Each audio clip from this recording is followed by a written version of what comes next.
Hey guys, it's Robert again from Australian Camping and 4-Wheel Drives, and today where are we? We are in Capalaba in Brisbane in the ATC Products showroom. Great, and so Cave of Wonders. Sorry. and Nita and Shenae here with us today, and I actually came down here a while ago to have a chat with the guys about getting a saw blade for one of the saws that we have at home, and I saw the huge range of products that they've got down here, hey? And I know it really relates a lot to 4-wheel driving and camping. When you're off camping you need wood, or if you're on a track you need to move something out of the way. The stuff that these guys have got here would be perfect for that type of use as well, hey? So I thought we'd have a chat with them. Do you want to tell us about who you guys are and you know, what do you sell? Yeah, sure, for sure. And I apologise, I always talk over Shenae, so she struggles to get a word in.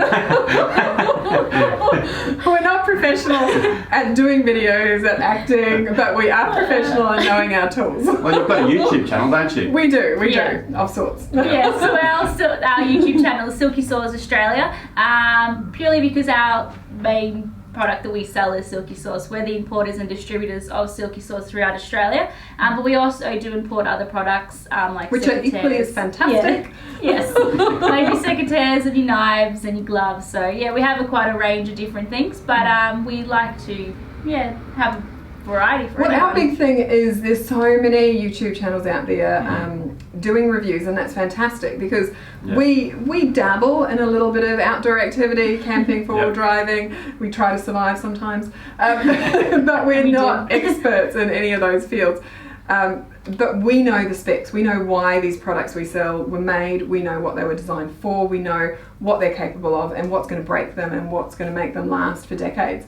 So we thought the reviews are great because you get to see the product in its environment being used, which is why we thought it'd be so great to actually, you know, have you come in and we were happy to feature on your YouTube channel because we love what you guys do. We love that people can see you using the tool in the environment that they might want to use it in. But our YouTube channel is more about giving you guys the actual specs as to why this product was made and is it going to be suitable for your use. Because unfortunately when you're reviewing products, you don't always have a showroom like this that has every single product this brand makes in it.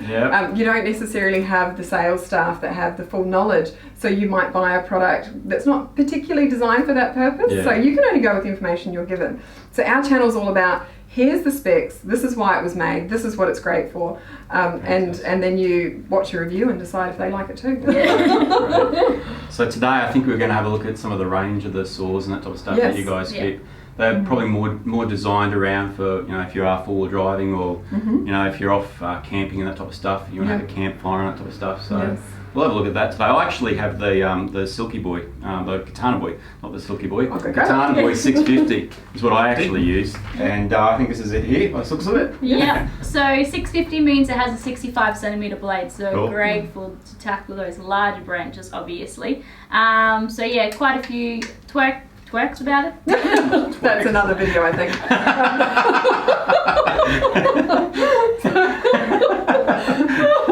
Perks.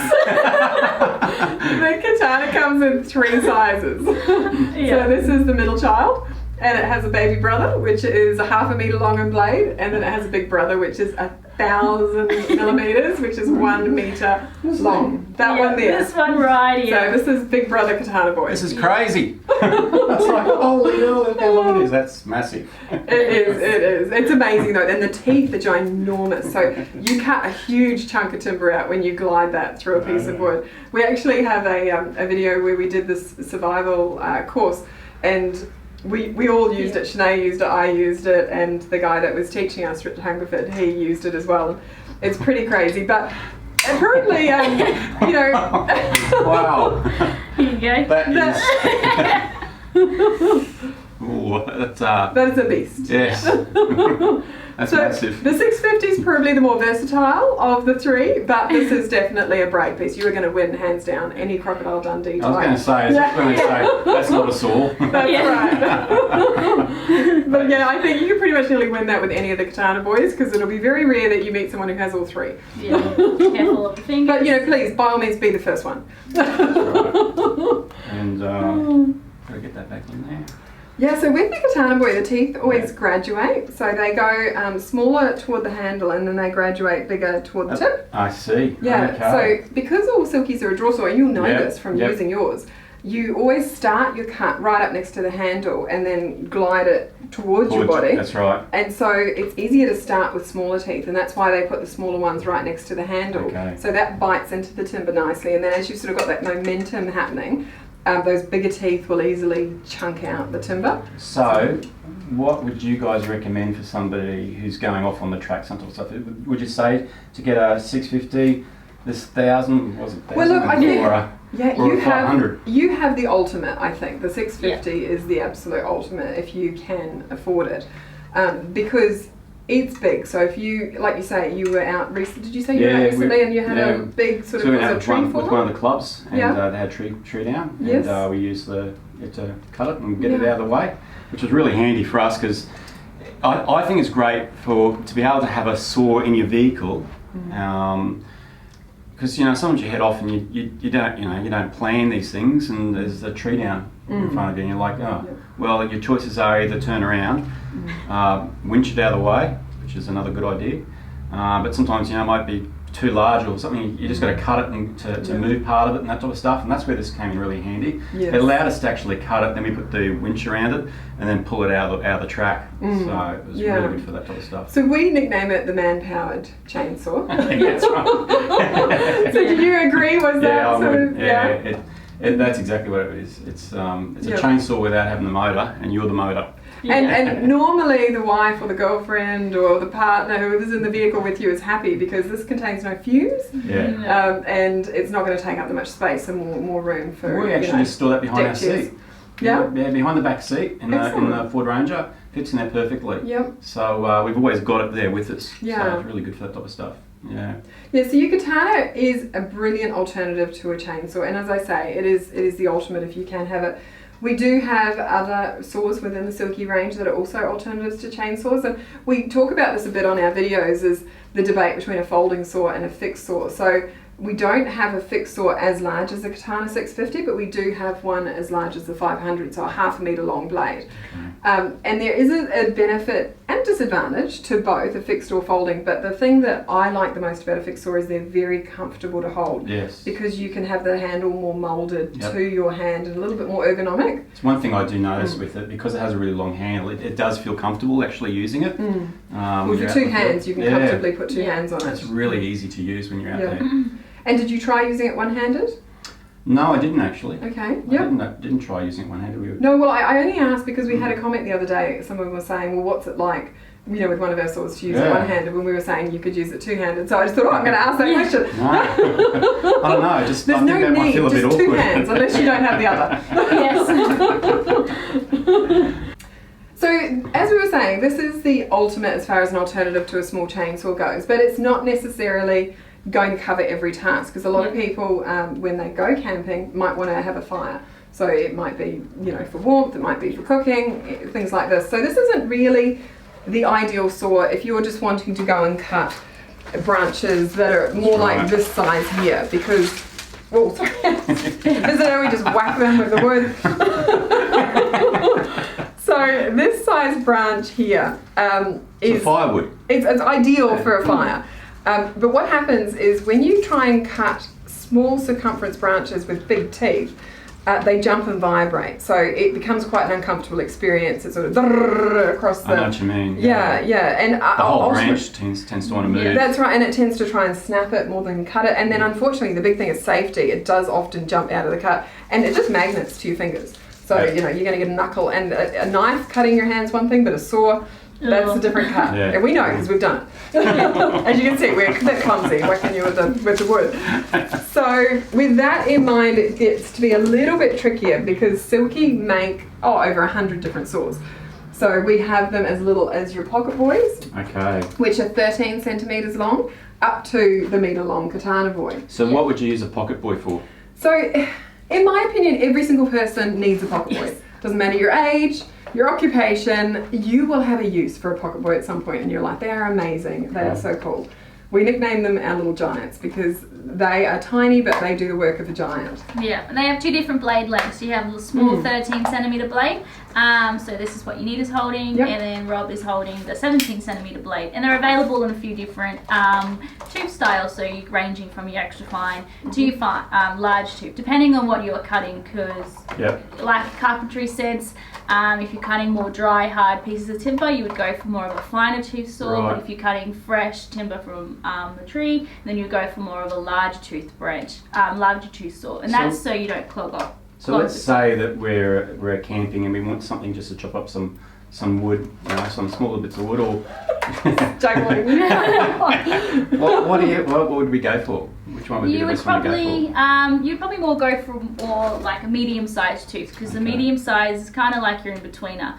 So you can cut more of your drier pieces of timber, but then also your sappy, fresh pieces of timber. So that's why it's really important to not just sort of, because we often on our videos and even if people buy stuff off our website, you can't actually finish your purchase on our website. It takes your details and then it says, yay, great, someone will contact you, and everyone gets dreadfully confused because they don't give any money or anything.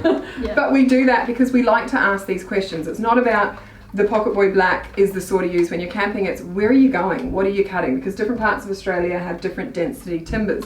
And if it's really soft, wet, sappy timbers that you're predominantly cutting, then the bigger tooth, like the red one, is going to be perfect. Whereas if you're going into the more sort of harsh areas of Australia and everything's going to be dead, everything's going to be dry, then you're going to want a smaller tooth. So it's really dependent on what you're going to be cutting, mostly. I mean, obviously you don't know every single time, but it's like generally what's going to be the most common thing I come up against, and then we can help you figure out which is going to be the ideal one. But like Shenae said, normally it's the red or the black in a camping sort of forward driving This sense. sort of seems to me like the type of thing I just shove down the side of my seat here and I can pull it out if I needed it. Absolutely. It's so small, and man, they're light. Nice and light. They are. Well, we're on 2.5 acres, and I keep the black one in my the bit in the door, because often we have storms come through and there'll be a tree falling over the driveway, and I can just literally cut it up with that little thing, push it to the side, and then tidy it up later and continue on my shopping trip. No, or going to work. No, whatever it was I was doing. So with folding saws, perfect. So for that safety precaution, there's a little button. So you release. So you would use your thumb. It's a lot more comfortable. So you would use it how you were going to cut with your saw. You just use your thumb and then you just release the blade. Keep in mind that you don't snip your fingers off. And then you've got these 2 notches. They've got 2 notches up there. So the unique thing about the 2 notches as well is that you have your first setting. And then you have your second setting, like Rob has just done, and it's great for cutting flush to the ground or flush to. Oh, I see. So you might be building like a what are those wind breaks for your campfire to stop the wind coming in and burning everything like it did when I did one. Or some other purpose where you're cutting flush to the ground. So that setting is really, really handy. That's great. So do you know what the reason is? They've got a tiny little hole. So that just makes it much easier to open and close. Oh, is that what it's for? So So the cool thing with Silky Japan is this company has been making saws for 100 years. And they really are proud of the product they make. They love the product. They are always world leaders. They are at the top of the game for anything to do with hand saws, and they have invented tooth styles, so many different things. So if any of their customers actually come up with an idea that they haven't got into a product and they don't see a reason why not to have it and it's not going to compromise the design, they will often incorporate it. And one of the great things I love, I've been working with Silky since just before 2000. It's the little thing that makes it confusing. Don't worry about what's going on there. People will often come into our store and they will say, which is the best saw? Which is the best one? Like, money's not an issue. Which is the best? Well, there is no such thing. They're all equal quality. They're just made for different purposes. And what they do is this Pocket Boy was produced, shivers, over 10 years ago, I think it was. But it's different to the one they originally produced. So what they do is instead of going, we've got this new technology, this new idea, we'll make a new saw with it, they simply improve the existing design to come up to date with modern technology and what they figured out. So at some point somebody said, oh, I find that blade a bit hard to pull out. So they went, oh, easy, we can fix that. And so they put that little hole there to make it just much easier to get the blade in and out. Yeah, especially if you've got slippery hands as well. It's hard to pull out a blade. Once you said it, I thought, yeah, that's exactly where it is. Yeah, exactly. And some people worry about folding saws that the blade needs to literally be locked in with a lock-in button and all that sort of stuff. It's really not necessary. These have a split washer underneath them, so you can have that screw as tight or as loose as you want, which will mean that blade will sit into that handle as firmly or as loosely as you want it to be. Yeah. And it's just a matter of adjusting it. Just pull that apart. You can feel that it's still quite firm. So it shouldn't fall out, but if whatever stage it does, not fall out, slide out. But if at any stage it does feel loose, you just tighten the screw a little bit more. With that point, it might be good to mention to your watchers that we have a lot of people that do forward driving and camping and outdoor activities that use particularly the folding saws because they like the concept of, like yourself, being able to put them behind their seat or under the seat or in a backpack. If you are going out back for a period of time and you need to rely on it, like that saw is going to be what you're using for your fires, for hunting or whatever it is that you're up to. These screws, we've had it happen once, and I think it's one time too many. A customer was out bush and they had a big boy, which is these big folding ones here, so the same sort of idea as this, but just 36 centimetres in blade. And he absolutely loved his saw and he used it a lot, and he was in a ute type vehicle. And he said he'd been using it and he threw it in the back of the ute and then he'd gone for quite a bit of a drive and it had bounced around and vibrated in there. And because he'd been using it over time, that, as I said, it's got a split washer in it, so it can loosen. It will loosen over use and vibration. And then having it in the back of the ute, vibrating even more, those screws had actually come out and loose, and he didn't realise it. It took a little while before he went to use it again, and when he went to use it, he had a blade, he had a handle, and he had no screws. So he called us and sort of said, oh shivers, what do I do? What kind of screws are they, so I can try and find somewhere that I can buy some screws to stick in this. And it turns out they are do you remember what they're called? They're it's something I've never heard before. But cylinder screw, I think it's called. So the screw itself is like a cylinder, and then the other side of the screw screws into it, which are really hard to find. So we went, oh easy, there's a bolt shop down the road, we'll just zip down there, find out what size screw it is and what it's called, give you a ring, and then you can go into your local hardware out there in the country and hopefully they'll have it. Well, the bolt shop said to us, it's really hard for us to get those screws. They didn't have it, and they said they're just a nightmare to find. Right. So now any customer that buys a folding saw that we know they're going to use it out of town for a few days, buy yourself an extra set of screws. They cost $5. Oh, okay. They can sit in the glove box, and you may never need them. But for the sake of $5, if you do need them, you will be very glad that you brought those extra screws. That's a great little tip. Oh, we'll close this one up. Yeah, we'll keep that away. Start again. Pop your Take two. The story of our lives. It's kind of like, how hard is it to say hello? You know, some of the funniest things that I enjoy about YouTube channels when you put in the bloopers.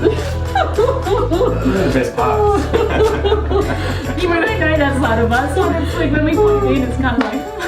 Often we're standing there just like waiting. It's like, who's saying hello? Yeah. Is it you or me? Oh, it's me, right. And then we'll say Shanita, and it's like, oh.